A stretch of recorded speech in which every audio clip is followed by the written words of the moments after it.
welcome the President of the Republic of Kenya, Dr. William Ruto, to come and tell his story and tell it well. Mr. President.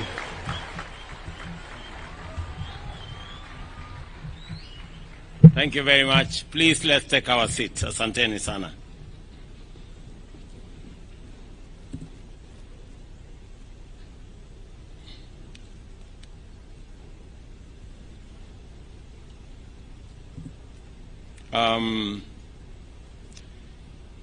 Your Excellencies, honorable members, distinguished artists, good afternoon.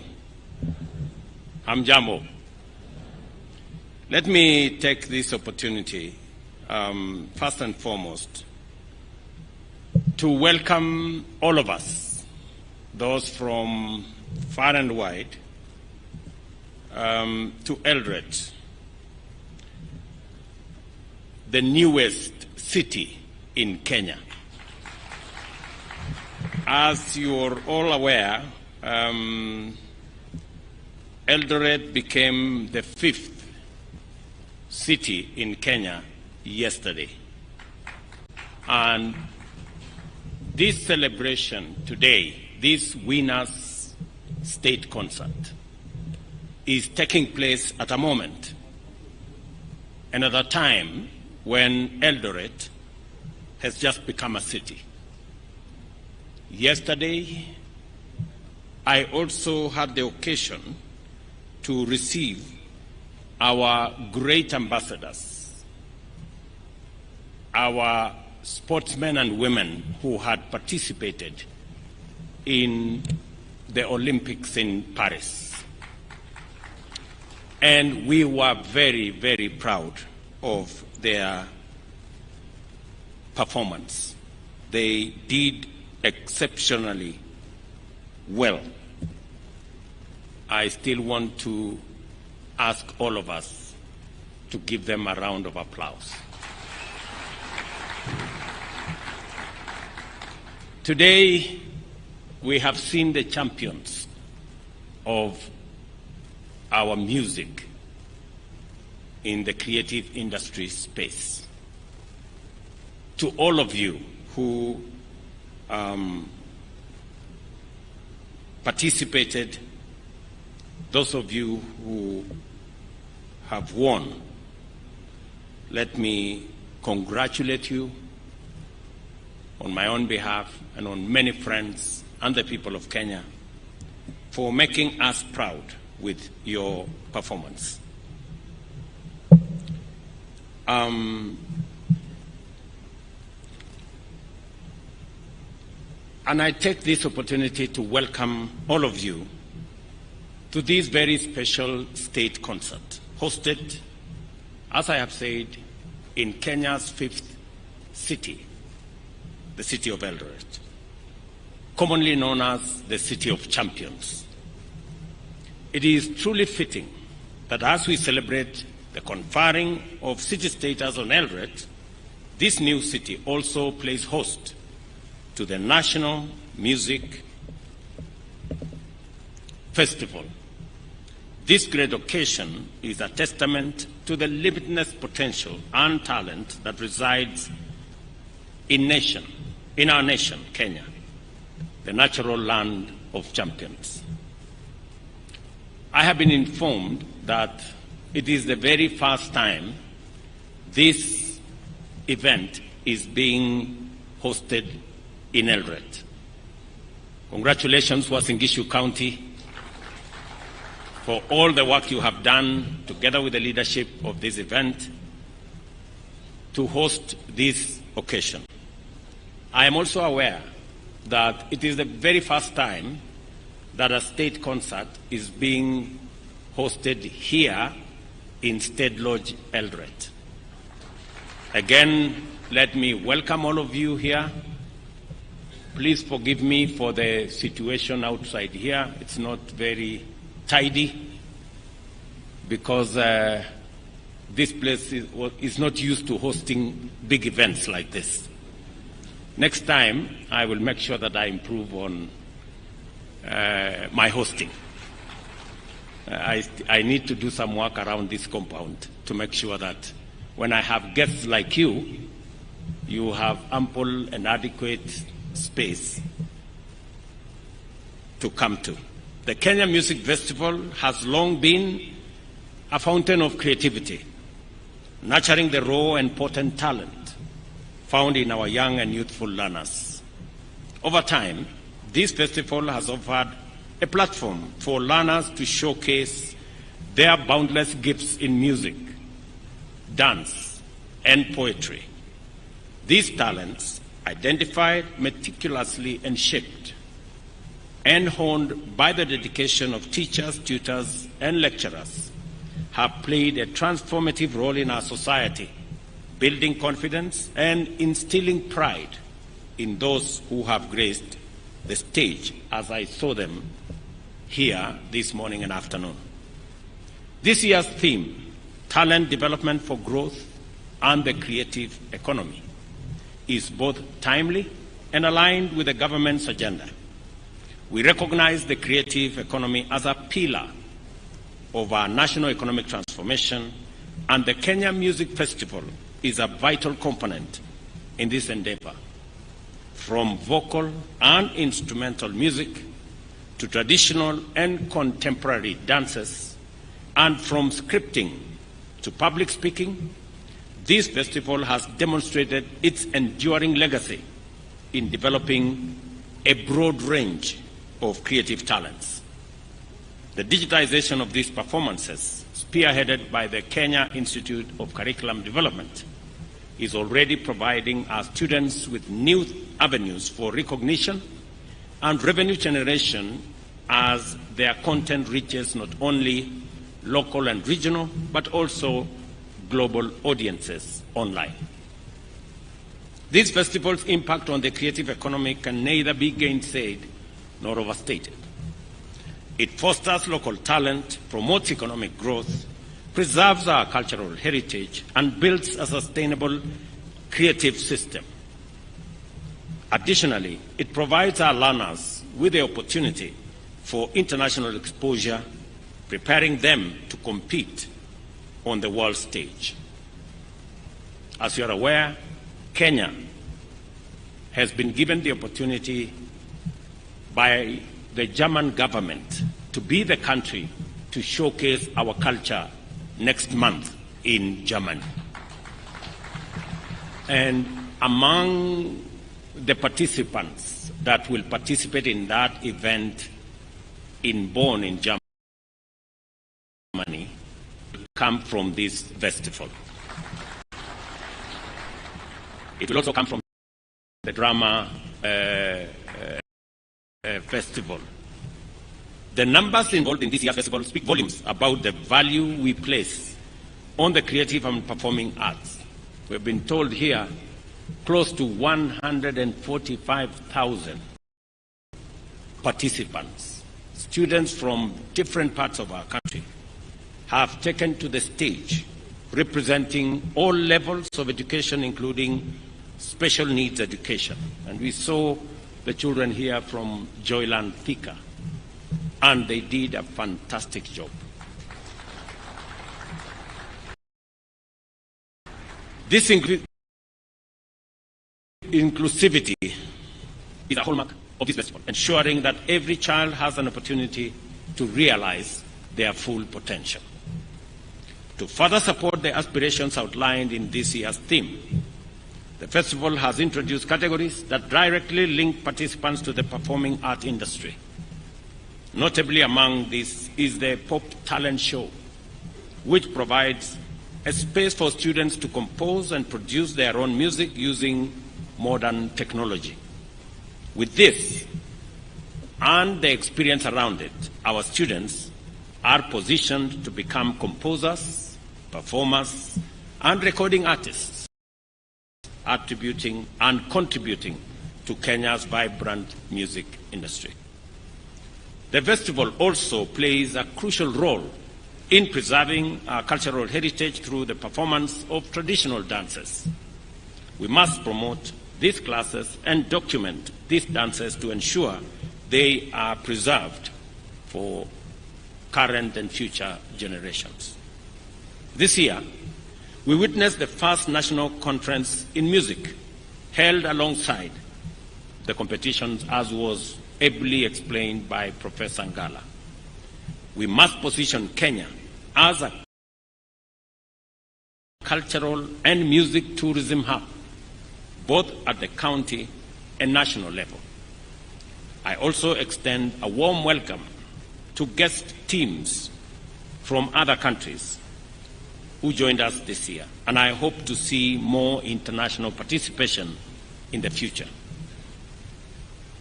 The success of this festival would not be possible without the support of our partners.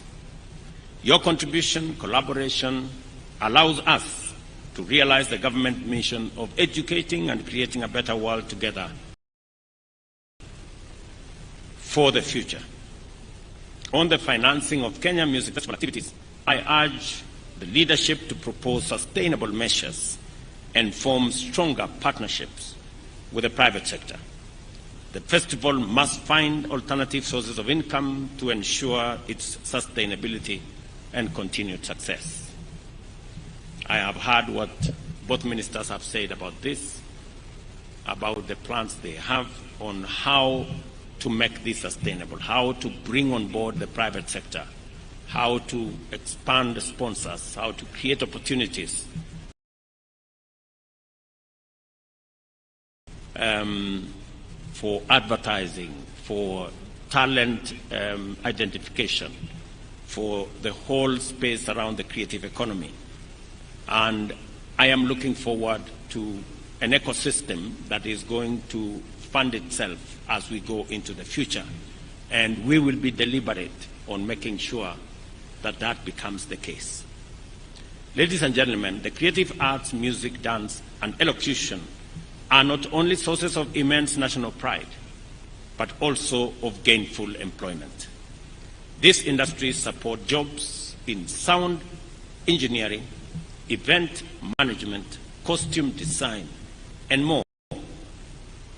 The government of Kenya has made several initiatives to support these sectors, including strengthening copyright laws to protect artists' intellectual property and ensure they receive their fair compensation for their work. I'm very happy that the Minister for Youth and Creative Economy has said that more money will be going to the artists and less to the agencies. It is my position and direction that 80% of those resources should go to the artists. At the moment, as less as 20% gets to the artists. Royalties is not money for running offices. It is not money for paying for fuel for cars. It is not money for paying salaries. Royalty is money for artists. And it must be the case. So going forward, the copyright space, the whole creative industry management must now focus on ensuring that 80% of the money raised as royalties in this sector get to the artists. Those are my instructions, Waziri. You know what to do from there. We are also working with county governments to establish and maintain cultural centers and performance venues, providing artists with the facilities they need to thrive. This is another space that I will want us to work together around to see that we build the necessary infrastructure to support the creative and art space. The performance we have witnessed here today is a testament to the dedication and hard work of our teachers, trainers, and students. The education and entertainment value of this production is immense, and I have been thoroughly impressed by what I have seen. As we conclude, I wish to commend Uasin Gishu for being a hospitable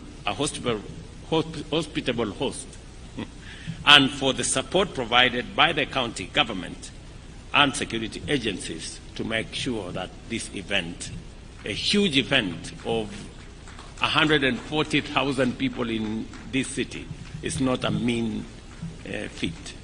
Congratulations. For the teams proceeding to the international stage, I have a message for you. Like I reminded our triumphant athletes who have just returned from the Olympics in Paris, you are both our best and the world's finest. There is nothing, and I repeat, there is nothing that is beyond you. So go ahead and make your country proud. Please, by all means, shine.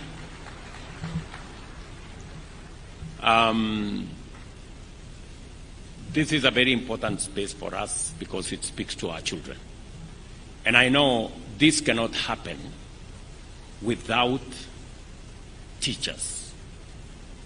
The teaching fraternity make huge sacrifices and a huge contribution to make sure these events are held. To all our teachers, trainers, and artists in that space, my congratulations for doing a wonderful job.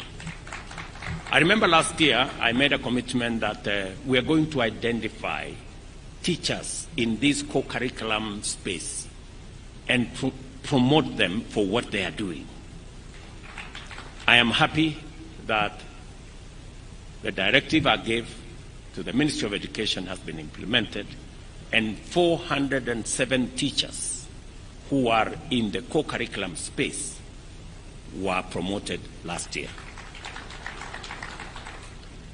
I also want to say that we will continue to recognize teachers who are operating in this space and also give them national awards.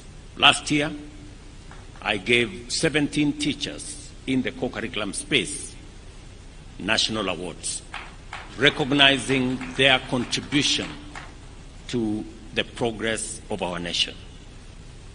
We will continue to identify, we will continue to work with you to make sure that we continuously promote this space. Let me also say that as the Minister for Education and the Deputy President have said, we have now concluded sending letters for the new students who had earlier been sent letters that did not have sufficient clarity. That in the next 2 days we will conclude that process so that every parent knows what it is that they need to contribute as the government shoulders the bigger part of our university education and TVET education. Between 90% and 60% is taken care of by the government of Kenya. So depending on the different categories of parents, you either contribute 10% or 20% or 30% at most. So this is the space we are in. We have also agreed that Treasury, TSC, and the teaching fraternity sit together and look at the possibilities of ensuring that we implement our commitment as government so that we avoid unnecessary industrial action in that space and avoid interruptions in our institutions of learning.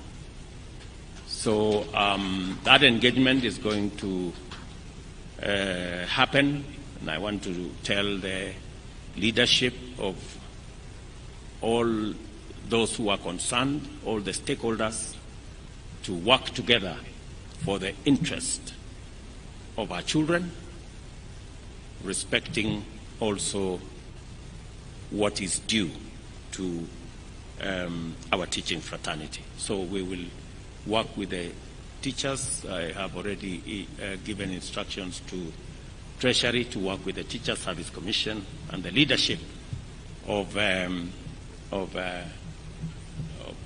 our teaching fraternity, both at the NAT and the Kupet level, and also at the other university levels. So it is our intention to make sure that we keep our education space in good shape, because education is the greatest equalizer, and we need to make sure that every child has access to quality learning. And we will continue to do that for the sake of our country. Otherwise, I am very happy this afternoon to participate in this great concert. I wish all of you well. As you go back home, please carry our greetings with you to your parents and to your schools and to every part of Kenya that you've come from. I am very happy to see people here from Kwale, from Turkana, from down in Migori, and all the rest of the place that you have come to this city. Maybe the next time the counties should be offering to host and consider footing some of the bills for the going into the future, because we have brought a lot of business into your town. Imagine we have 3,000 buses in this town, and we have all manner of people sleeping here. So we have close to thousands of people we have brought into this town, and they will be paying in your hotels. They'll be sleeping everywhere. So it's a good show. So otherwise, mimi nataka niseme asante sana. Thank you very much for coming. Thank you very much for this wonderful feat that we have seen, and we will continue improving on this space as a government to make sure that our children get the best. Asanteni sana, and God bless you. Thank you. Another round of applause for His Excellency, the President. Thank you, Your Excellency. Your Excellency, I'll request that we take our seats. Let's take our seats kindly as we now transition to the award ceremony. We have 13 awards that are going to be given to the best performing pieces, and I will call them out as we go along. Allow me at this point, Your Excellency, to also ask His Excellency, the Deputy President, the Chair, and the two CSs present to join you to flank as we now give out these awards. Also, the children will have a photo session with His Excellency the President, so I'll request that we proceed backstage in the order in which your performances were done. So students who are still in the crowd, kindly, immediately after the awards, we proceed to backstage. We proceed right now. We'll do the pictures after the awards in the order in which the awards were given. So the first award to be given is KCD Trophy, Best Early Childhood Development Education Center,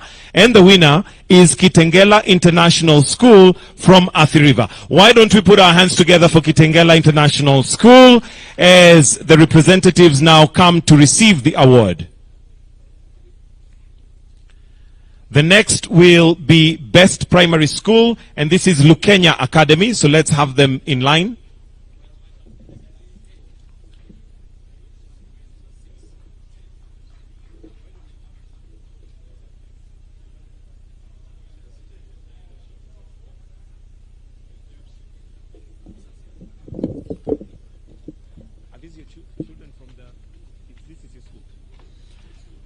That is Kitengela International School from Athi River. Tuwapigie makofi tena.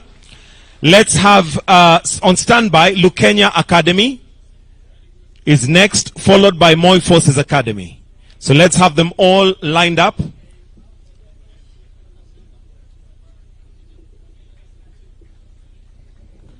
They all want to hold the award.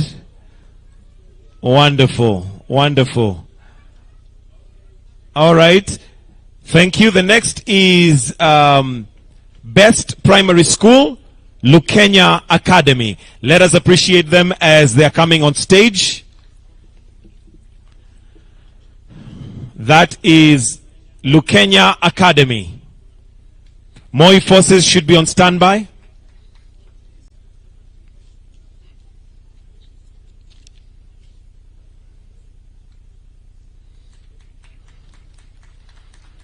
Let's also have Sirisia Special School on standby. Coming up on stage now is Moi Forces Academy, and their award is Best Junior Secondary School.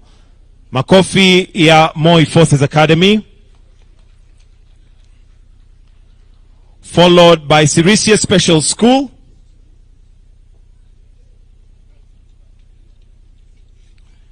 Best Pre-Vocational Institution.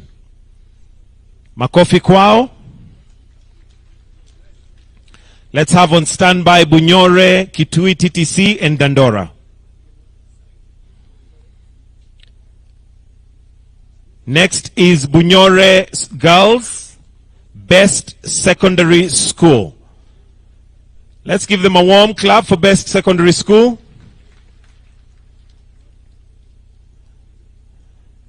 Next is Kitui, TTC, Best Teachers Training College. This is a separate sponsored trophy.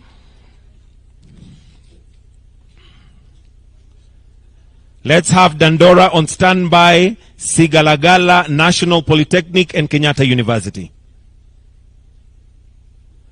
Next is Dandora Green Light VTC, Best Vocational Training Center with Uraia Trophy.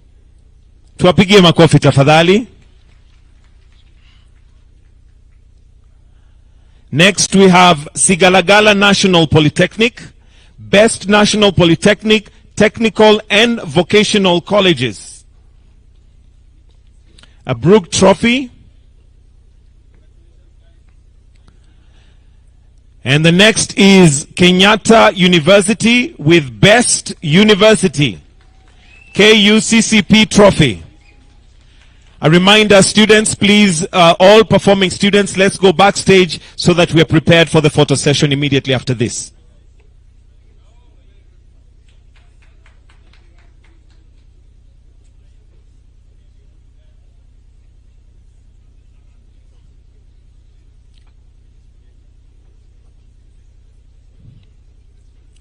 Next, we have Nyangweso School for the Hearing Impaired, Best Special Needs Education, Primary, Best Special Needs Education in Primary, Alupe University Council Trophy.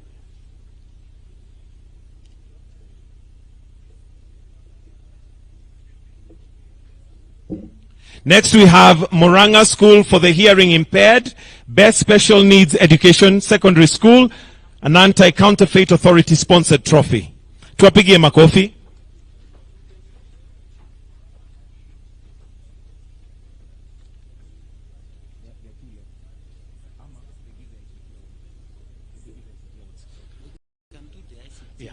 No, what we'll do the trophies, but let First Lady and Pastor Dorcas do that.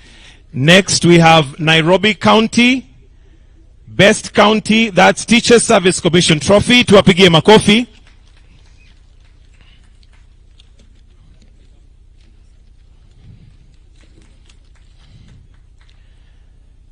Next, we have Western Region, which is Best Region, the Kenya Music Festival Trophy.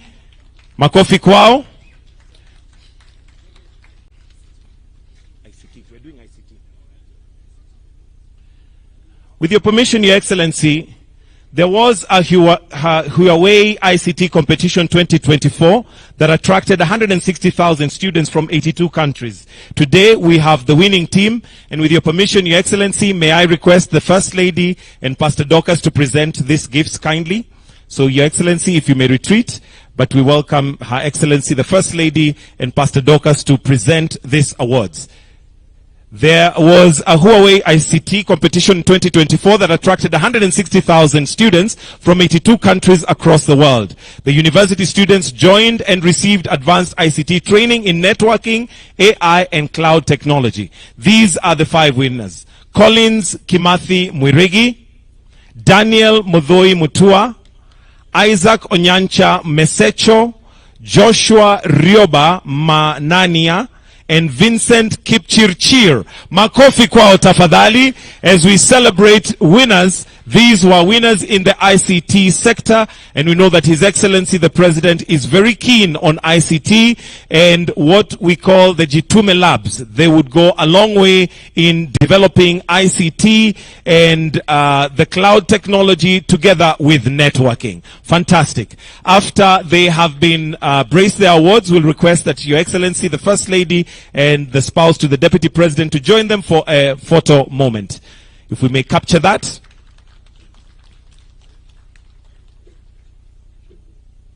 Thank you.